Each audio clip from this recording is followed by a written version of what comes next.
Hello friends, welcome है आपका रहस्य खुले दो चैनल पे। हम आज देखेंगे एक रहस्यमय कहानी, भैंस बनी डायन। एक गांव में एक राजकुमार और उसके दो दोस्त नीरज तथा देवेंद्र, जो कि नीची जाति के थे, तीनों रहते थे। तीनों में गहरी मित्रता थी, एक दूसरे को देखे बगैर खाना तक नहीं खाते थे। लेकिन तीनों में एक बुरी आदत थी, नशा करने की आदत। राजा को अपने बेटे का नीची जाति के लोगों के साथ उठना बैठना और नशा करना कतई मंजूर नहीं था। इस मसले पर राजा राजकुमार को रोज ताने देता था। राजकुमार भी प्रतिदिन के ताने सुन उबने लगा था। दूसरी तरफ दोनों मित्रों के परिवार वाले भी उनके काम धंधा न करने और नशे की आदत से परेशान थे। राजा और दोनों मित्रों के परिवार वालों ने इस समस्या से छुटकारा पाने के लिए अपने अपने बेटों को घर से निकलने पर रोक लगा दी। तीनों दोस्तों का एक दूसरे से मिलना बंद हो गया। जो एक दूसरे को देखे बगैर खाना तक नहीं खाते थे, अब उन्हें घर की चार दीवारी में कैद कर दिया गया था। एक रोज किसी न किसी तरह वे एक दूसरे से मिले और घर से भागने की रणनीति बनाई। अगले ही दिन तीनों मित्र अपना अपना सामान लेकर घर छोड़कर चले गए। तीनों घर से भाग तो गए थे, लेकिन अब रहना कहाँ है, ये एक बड़ा सवाल था। चलते चलते वे अपने गांव से बहुत दूर पहुंच गए। जहां उन्हें एक सुंदर महल दिखा तो उन्होंने वहां एक दिन रहने की सलाह बनाई। जब उन्होंने महल के अंदर जाकर देखा तो उन्हें ऐसा प्रतीत हुआ मानो इस महल की कारीगरी बहुत बड़े विद्वानों द्वारा की गई हो। महल अंदर से बहुत ही सुंदर और साफ सुथरा था, लेकिन अचंभे की ये बात थी कि वहां रहने वाला कोई नहीं था। इतनी सुंदर कारीगरी के बावजूद भी वह एकदम वीरान था, जो इन तीन दोस्तों के आगे एक रहस्यमय सवाल बन गया था। महल के बीच में केवल एक काली भैंस बंधी रहती थी, जो बिना अपनी पलक झपकाए तीनों को लगातार घूर रही थी। भैंस प्रतिदिन एक बाल्टी दूध देती थी। महल में खाने पीने का सामान भी भरपूर था। दिन प्रतिदिन वे अच्छा खाते और एक बाल्टी दूध मिल बांटकर पीते। दिन अच्छे गुजर रहे थे, लेकिन घर में किसी आदमी का ना होना अभी भी एक बड़ा सवाल था। एक रात तीनों दोस्त सो रहे थे, लेकिन राजकुमार को ये बात सता रही थी कि इतना सुंदर महल आखिर है किसका, जो इस कदर वीरान पड़ा है।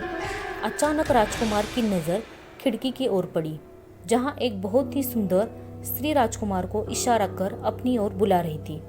राजकुमार इस वीरान महल में इतनी सुंदर स्त्री को देख दंग रह गया और अपने दोस्तों को बताए बिना उसके पीछे पीछे चल दिया। वो केवल उसकी सुंदरता पर मोहित होकर स्त्री के पीछे नहीं गया था, बल्कि कारण था सवाल से पर्दा उठाना। इस बीच उसने देखा भैंस, जो पूरे दिन खुट्टे से बंधी थी, वहां से गायब थी, जैसे उसे किसी ने मुक्त कर दिया हो। जब वो स्त्री राजकुमार को अपनी सीमा में ले गई, तब उसने अपना भयंकर रूप दिखाया। उसके दांत मानो उसके मुंह से भी बड़े हो गए, बाल जमीन से सट गए, एक काला रूप जो उसकी वास्तविकता दर्शा रहा था। राजकुमार को अपने भयंकर दांतों से चबा गई। सुबह हुई तो दोनों दोस्त उठे। राजकुमार जो उस डायन का शिकार हो चुका था, के ना दिखने पर उनके मन में अलग अलग धारणाएं बनने लगी, जिसमें मुख्य थी राजा का बेटा हम गरीबों के साथ भला कितने दिन रह सकता है, चला गया होगा। दोबारा रात हुई। भैंस केवल रात को ही दूध देती थी, अब भैंस ने 2 बाल्टी दूध देना शुरू कर दिया था। भैंस का यूं अचानक 2 बाल्टी दूध देना नीरज को खल गया। अब उसे भी रात को नींद सताने लगी। तब उसे भी एक सुंदर स्त्री इशारे करने आई और वो उसके पीछे पीछे चल दिया। जो दुर्घटना राजकुमार के साथ हुई थी, वही नीरज के साथ भी दोहराई गई। सुबह देवेंद्र अकेला रह गया। अब नीरज भी गायब हो गया था, तो उसे शक होने लगा कि महल में कोई गड़बड़ है, अन्यथा दोनों मुझे यूं अकेला छोड़कर नहीं जा सकते। जब वो रात को अकेला दूध निकालने गया तो भैंस ने 3 बाल्टी दूध दिया। उसे अब भैंस पर शक होने लगा था। उसने रात को ना सोने का निर्णय किया। उसने सारी रात छिपकर भैंस की निगरानी की। जब डायन का समय हुआ तो फिर से वो एक स्त्री का रूप लेकर देवेंद्र के कमरे की ओर चल दी।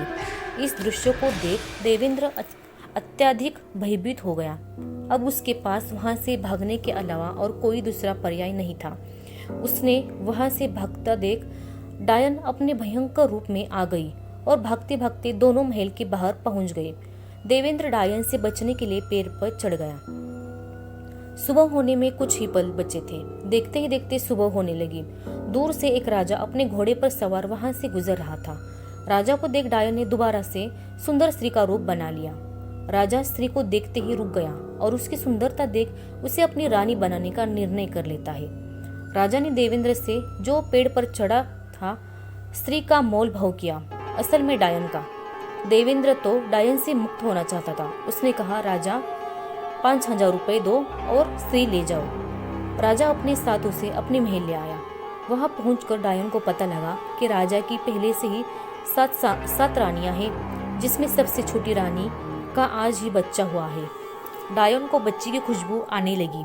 डायन को कच्चा मांस बहुत पसंद होता है। रात को सबके सोने के बाद वह छोटी रानी के कमरे में गई और बच्चे को वहां से उठा लाई और बच्चे को भी खाकर मार डाला।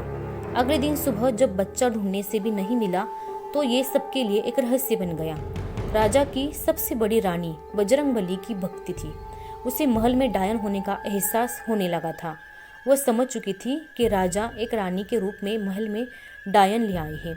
जब उसने डायन के बारे में राजा को बताया तो राजा इतनी सुंदर स्त्री को खोने के डर से उन्हें झूठा ठहराता रहा। थोड़े दिन बाद एक रानी को दोबारा बच्चा हुआ। तब भक्त रानी को राजा को रात में न सोने की सलाह दी ताकि राजा अपनी आंखों से देख सके और डायन के अस्तित्व पर यकीन कर सके। डायन खड़ी हुई। उसे बच्चे की महक सताने लगी। वो बच्चे की महक से साथ साथ रानी के कक्ष की ओर बढ़ने लगी। राजा और भक्त रानी भी डायन के पीछे पीछे हो लिए। जैसे ही डायन ने बच्चा उठाया, वो अपने भयंकर रूप में आ गई। उसके इस भयंकर रूप को देखकर सबकी आंखें बाहर आ गई। जैसे ही उसने बच्चे को खाने की कोशिश की, राजा और भक्त रानी ने उसे पकड़ लिया। भक्त रानी ने इसी डर से अपने गुरुजनों को महल में बुला रखा था। सभी गुरुजनों ने अपने तंत्र मंत्र के साथ डायन पर काबू पाया तथा एक श्मशान क्षेत्र के बीच चौराहे पर उसे दफनाया। दोस्तों, कैसी लगी ये कहानी हमें कमेंट में ज़रूर बताना।